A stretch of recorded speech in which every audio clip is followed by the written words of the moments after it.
თავდაპირველად დავიწყოთ სწორედ ამ ხმოვანი შეტყობინებებით, რომლებიც დღეს ჯიმშერ ვიბლიანის უფლებადამცველებმა საგანგებო ბრიფინგზე გაავრცელეს. ეს არის ხმოვანი შეტყობინების მხოლოდ ფრაგმენტები, თუმცა უფლებადამცველები ამბობენ, რომ მათ აქვთ რამდენიმე საათიანი ხმოვანი შეტყობინებები, რომელიც დაადასტურებს იმას, რომ ნატა ვიბლიანი, რომელმაც 34 წლის შემდგომ გადაწყვიტა ღიად ესაუბრა იმ უმძიმეს ფაქტებზე, რომელიც წლების განმავლობაში სვანეთში ხდებოდა და კონკრეტული პირები დაასახელა, რომლებიც ამ სექსუალურ ძალადობაში იღებდნენ მონაწილეობას. უფლებადამცველები ამბობენ, რომ გამოძიებას მას შემდეგ გადასცემენ ამ ხმოვან შეტყობინებებს, რის შემდეგაც ჯიმშერ ვიბლიანს პოლიციელები გამოკითხვაზე დაიბარებენ. უფლებადამცველები ამბობენ, რომ ეს ხმოვანი შეტყობინებები ადასტურებს იმას, რომ ემიგრაციაში მყოფი ქალი კონკრეტულ პირებს, რომლებსაც დიდი გავლენები აქვთ სვანეთში, ხელს ტყუილუბრალოდ ადებს მხოლოდ მატერიალური კეთილდღეობის მიზნით. ნატა ვიბლიანის ხმოვანი შეტყობინებები დღეს უფლებადამცველებმა გაავრცელეს. ჯიმშერ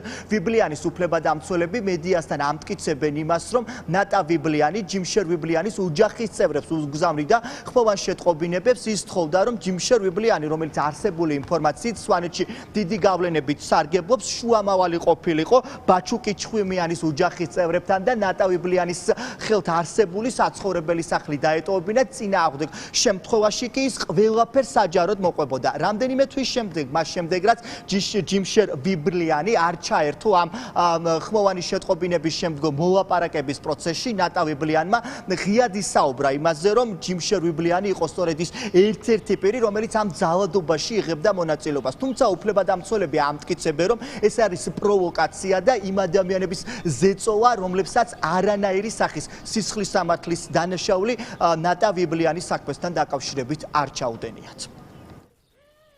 მაგას აქვს შანსი გაიგე, გამოისყიდოს მისი ცოდვები მასზე. როგორც მე ვუთხარი, მასე შეუძლია რომ გამოისყიდოს, მივიდეს ნოდარიშერებთან და გამოიჩინოს ინიციატივა, რომ აბა რა ვქნათ, როგორც გვარი. თქვენ გვარს არ ცხენენ.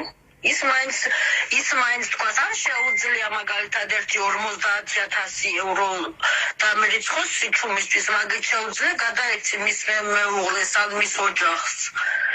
თუ არ უნდა რომ მოკლან და ციხეში პედოფილის სახელით შევიდეს, ან 50,000 ევრო ზუსტად მასზე მოვექცევი, იმიტომ რომ მაგალ პატივი არ მცამე 50,000 ევრო მაშინ ჩემს ანგარიშზე სიჩუმისთვის რა ხმა არ ამოვიღო არასოდეს. თუ აწყობთ, თუ არა და რა ორშაბათ სახელს ვიტყვი მარტო და მორჩა.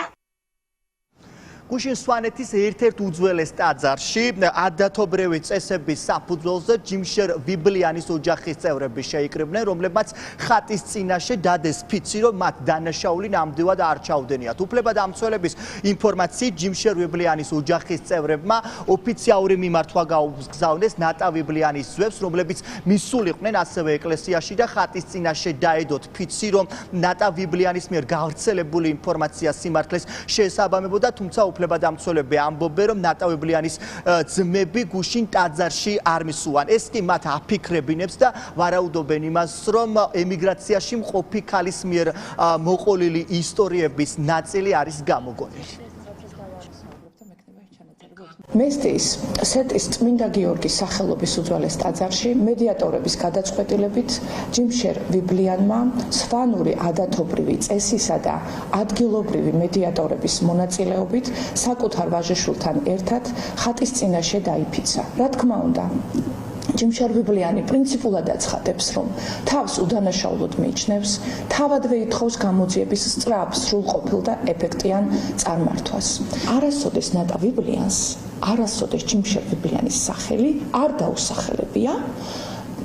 ამ ყველაფრის შემდგომ თავად ჯიმშერ ვიბლიანის მეუღლემ მას მიწერა საკუთარი ინიციატივით, სოლიდარობა გამოუცხადა. ამის შემდგომ განვითარდა საუბარი ჯიმშერ ვიბლიანის მეუღლეს და ქალბატონ ნატას შორის და პირველად, როგორც თავად ახსენა, ქალბატონმა ნატამ გადაწყვიტა, რომ მხოლოდ და მხოლოდ ჯიმშერ ვიბლიანის მეუღლისთვის განეცხადებინა და ეთქვა, რომ 35 წლის განმავლობაში არასდროს არავისთვის არ მithქვამს, მაგრამ პირადად თქვენ გეუბნებით, რომ ასევე ბატონი ჯიმშერიც ჩემზე ძალადობდა და ეპიზოდი დაასახელა. ქალბატონ ნუნასთან საუბრის დროს მოიფიქრა ეს გამოსავალი, რომ შესაძლებელია კარგი შუამავალი ყოფილიყო ჯიმშერ ვიბლიანი, იმიტომ რომ იცის, რომ ამ ადამიანს და მის ოჯახს აქვს უმციკლო რეპუტაცია. და ამ რეპუტაციიდან და სახელიდან გამომდინარე იგი შეძლებდა ჩხმიანების ასე ვთქვათ დარწმუნებას. ჯიმშერ ვიბლიანი ჯერჯერობით საგამოძიებო უწყების წარმომადგენლებს გამოკითხვაზე არ დაუბარებია, თუმცა არ არის გამორიცხული, რომ უახლოეს დღეებში ისიც სხვა პირების მსგავსად პოლიციის განყოფილებაში მიიყვანონ და ყველა იმ კითხვას გასცეს პასუხი, რომელსაც ემიგრაციაში მყოფი ქალი აბრალებს სვანეთში მცხოვრებ კიდევ ერთ მკვიდრს.